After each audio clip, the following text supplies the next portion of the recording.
This is The Memory Palace. I'm Nate DiMeo.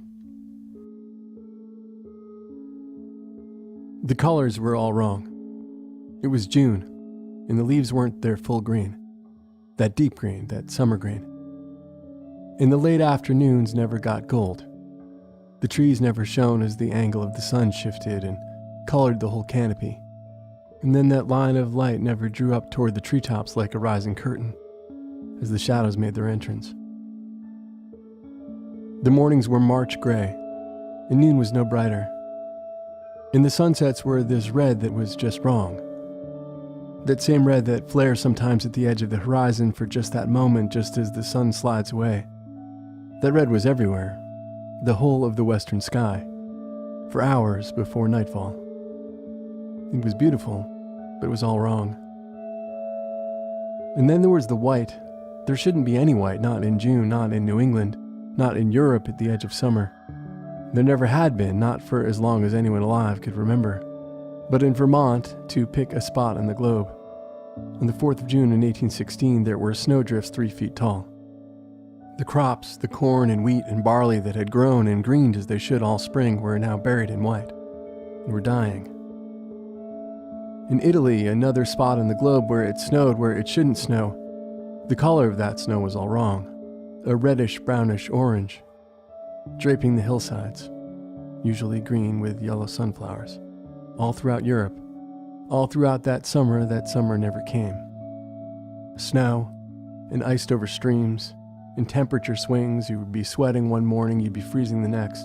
The colors all wrong, the smells all wrong, that feeling that even then, though the work was hard and vacations were non-existent for most, that feeling that it was summer, that the living was easy, that the pond was finally warm for swimming, that it was still bright at 8 or 9, and there was still some life, still some fun to be pulled out of the day after work was done, and you'd earned it. That feeling was gone, was replaced with the sense that something had snapped.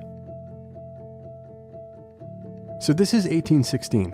There are no telephones or telegraphs, there are bad roads. It takes you as long to get from New York to London as it does from New York to North Carolina in a wagon. Letters take forever to get anywhere, and they simply can't go everywhere. So communities are cut off from one another. Information about whatever might be causing this summer with no summer.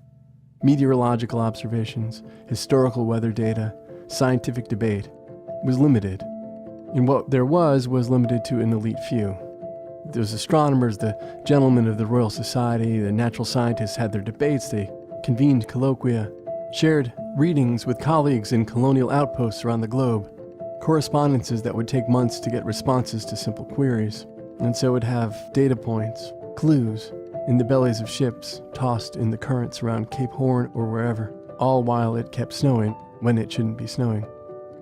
All while farmers in Massachusetts, in the Pyrenees, and the Yangtze River Valley turned over their fields yet again, hoping this crop would take, hoping that last night's killing frost would be the last one, that July would be better, that August would be better, that it better be. All while the preachers of their various faiths with their various ways of explaining the vagaries of the world found nothing good in this unseasonable season, found the devil's work, unsettled spirits, and set their congregations to repentance or prayer, sent them off to seek spiritual solutions for their plight, as they tilled the frozen earth as September came, beneath a sun that was the wrong color too, this matte ivory, and you could just stare at it all day long. You didn't have to avert your eyes. You shouldn't be able to do that, but they could.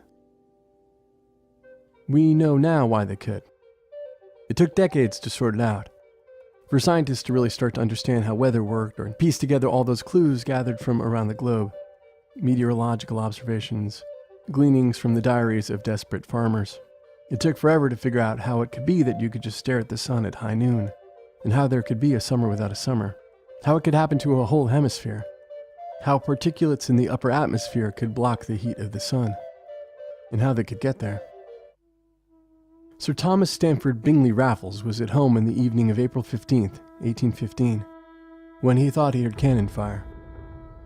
He was the lieutenant governor of Java, the largest island in the Indonesian archipelago, and he knew for cannon fire. Why, just a few years before, he'd ordered up plenty of it, as he helped lead British forces on their successful amphibious assault of the island.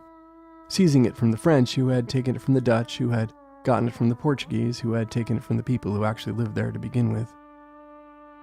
That night, that spring the year before the one without a summer, all over Java at other British outposts, troops were scrambling. Ships were launched to repel the attack. The French, it seems, were back. But it wasn't the French at all, or pirates, or a sinking ship signaling its distress. A full 800 miles away from Sir Thomas Stamford Bingley Raffles' colonial mansion, Mount Tambora, upon whose green slopes lived 12,000 people, exploded, killing all of them, some instantly, in others as rocks rained down, in others as glowing lava flowed down the volcano and swept through their homes, and a plume of smoke billowed up from the tear in the mountain. In that smoke, the ash within it, the molecules of sulfur dioxide that shot up and up, was borne on the winds and trapped for a time in the upper atmosphere. Particles that spread out and made a veil of tiny points that floated above the planet and changed the way the sun's light and heat made its way to the earth below, and changed the weather on the points of the globe, and changed the lives of the people who lived there. Like in Central Europe, where the crop failures drove up prices for food and many people starved. And where men just released from their conscription in the Napoleonic Wars couldn't find work in the fields and made their way to soup kitchens where cholera was rampant. And then they made their way back home to their various points in the map and became vectors of an outbreak that would kill tens of thousands.